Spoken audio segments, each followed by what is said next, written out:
বলুন তো, আমরা তো অনেক মানুষ দিনমজুরি কাজ করি এবং অনেকে করাই, কথা ঠিক না? যারা আমরা করি কাজ, আলের উপরে এসে যদি এই কাজ মালিক যদি বসে থাকে, আমি কি তার কাজে ফাঁকি দিতে পারবো? ফাঁকি দিতে পারবো? পারবো না। কেন? মালিক বসে আছে আমার কাছে, দেখতেছেন, ফাঁকি দেওয়ার বুদ্ধি নেই।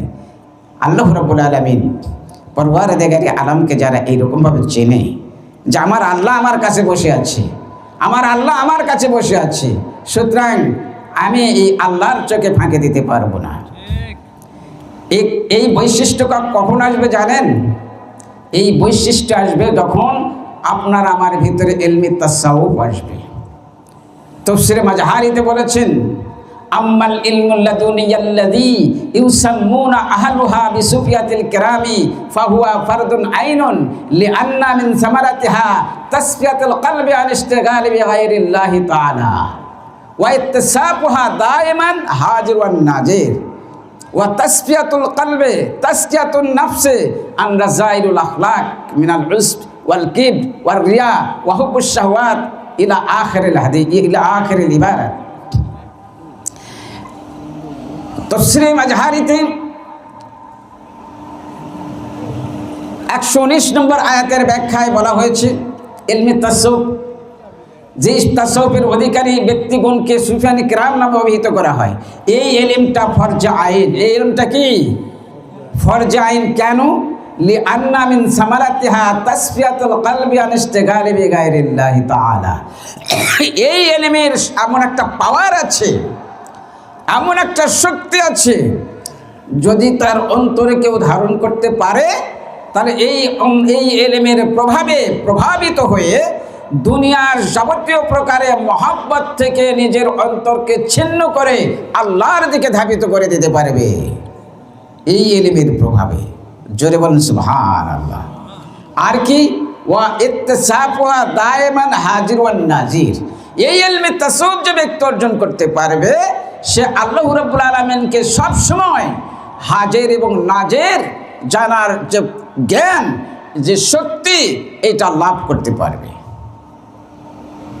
যদি এইটা লাভ করতে পারে, তখন সেই ব্যক্তি একটা সামান্যতম মাকরুহ কাজ যদি করতে যায়, তখন সে চিন্তা করবে না এটা করা যাবে না। মাকরুহ কাজকে জানেন? অপছন্দনীয় কাজ, আল্লাহ যেটা ভালোবাসে না। আমি থুতু নিক্ষেপ করি না? থুতু নিক্ষেপ করা হয়। থুতু নিক্ষেপ করার সময় ওই ব্যক্তি চিন্তা করবে আমি থুতু নিক্ষেপ করতেছি যাতে কাবার দিকে না হয়। বোঝা গেছে কথা? কাবার দিকে, কাবার একটা আদব আছে। আল্লাহ রাব্বুল আলামিন এই আদব রক্ষা করার জন্য আমাদেরকে বলেছেন এই দিকে থুতু নিক্ষেপ করা যাবে না। কারণ হাদিস শরীফে নিষেধ আসছে কাবার মুখে হয়ে পেশাব পায়খানা করা যাবে না এবং ওরকে পশ্চাৎপদ হয়েও পেশাব পায়খানা করা যাবে না। এটা হচ্ছে হাদিস। সুতরাং এই হাদিসের উপর নির্ভর করে যদি কেউ মনে করে আমি পেশাব তো দূরের কথা, থুতু পর্যন্ত নিক্ষেপ করব না, আল্লাহ রাব্বুল আলামিন এই ব্যক্তিকে পছন্দ করবে কিনা বলেন? কেন? আল্লাহ রাব্বুল আলামিনকে সে সবসময় জানেন আমি থুতু নিক্ষেপ কোন দিকে করতেছি, পেশাব কোন দিকে করতেছি, আমি এর হাত দ্বারা কি উপার্জন করতেছি, এটা সব আল্লাহ রাব্বুল আলামিন এইখানে আমাকে দেখতেছে। এই দিব্য জ্ঞান যাকেই বলা হয় ইলমে মারিফাত, কলবি ইলম যাকে বলা হয়, এই ইলমের অধিকারী ব্যক্তি যখন হবে, তখন তার থেকে যাবতীয় প্রকারের অশ্লীল, হারাম, নিষিদ্ধ, নাজায়েজ, মাকরুহ সব কাজ দূরীভূত হয়ে যাবে। আপ টু বটম সে হয়ে যাবে পরিশুদ্ধ। জোরে বলুন সুবহানাল্লাহ। আল্লাহ রাসূল বলেছেন আলা ইন্না ফিল জাসাদি লামুদগাতুন ইযা সালুহাত সালুহাল জাসাদু কুল্লুহু ইযা ফাসাদাত ফাসাদাল জাসাদু কুল্লুহু আলা ওয়াহিয়াল কলব। সাবধান, প্রত্যেকটি মানুষের শরীরের ভিতরে এক টুকরা গোশত আছে। এই গোশতের টুকরাটা যদি ভালো হয়ে যায়, ওই মানুষের মাথা থেকে নিয়ে পা পর্যন্ত সমস্ত অঙ্গগুলো নিয়ে ভালো হয়ে যাবে।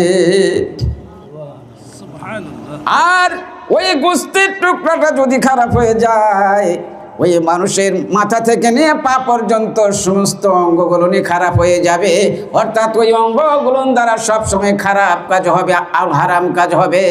আর যদি ভালো হয়ে যায় ওই অঙ্গগুলোর দ্বারা ভালো কাজ হবে, যে কাজে আল্লাহ রাব্বুল আলামিন খুশি হয়ে যাবে।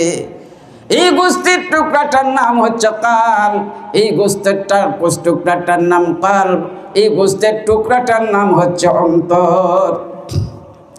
এই গোস্তের টুকরাটা ভালো হয়ে গেলেই ওই ব্যক্তি পূর্ণাঙ্গ মুসলিম হয়ে যাবে।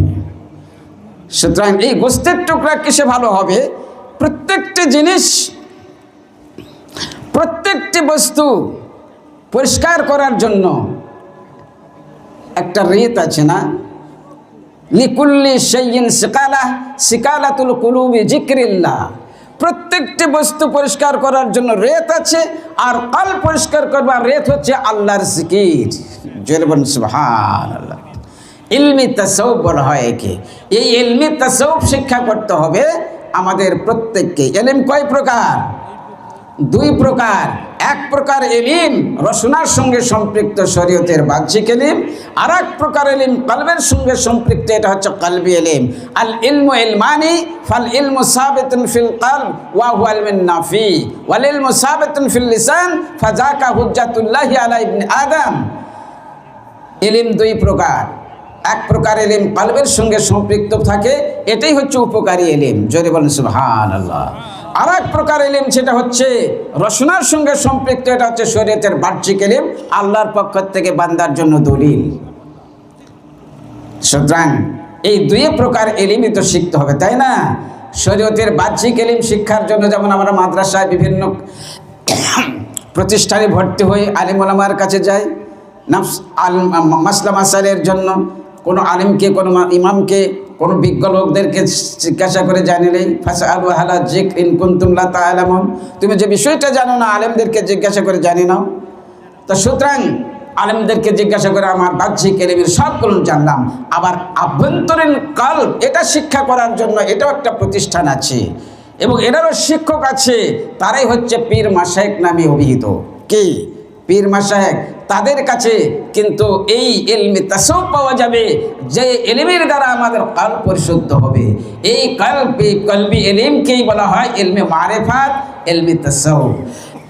এটা শিক্ষা করার জন্য মাদ্রাসায় ভর্তি হলে কিন্তু ওটা পাবেন না, কলেজ ইউনিভার্সিটিতে পাবেন না।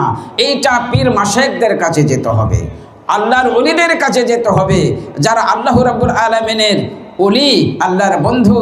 তারা কিভাবে বন্ধু হয়েছে, এই কিভাবে কামেল মোকাম্মেল হয়েছে, আমি গেলে তাদের কাছেও এই কামেল হওয়ার পথ তারা দেখে দেবে, ইলম তারা শিখে দেবে, দেখে দেবে এইভাবে আমল করো, এইভাবে চলো, এইভাবে ওজিফা করো, মুরাকাবা করো, মুশাহাদা করো, আর সম্পৃক্ত রাখো আমার সঙ্গে আর একজন আল্লাহর ওলির সঙ্গে। তাহলে ইনশাআল্লাহ হলা যায় তার বাহ্যিক তারবিয়ত এবং আত্মিক তাওয়াজ্জুর মাধ্যমে তোমরা উভয় ইলমই লাভ করতে পারবে। জোরে বলুন সুবহানাল্লাহ। প্যারে হাজারিন, এই জন্য পীর মাশায়েখদের কাছে যেতে হবে কিনা বলেন? যেতে হবে, বায়াত হতে হবে, বায়াত হতে হবে।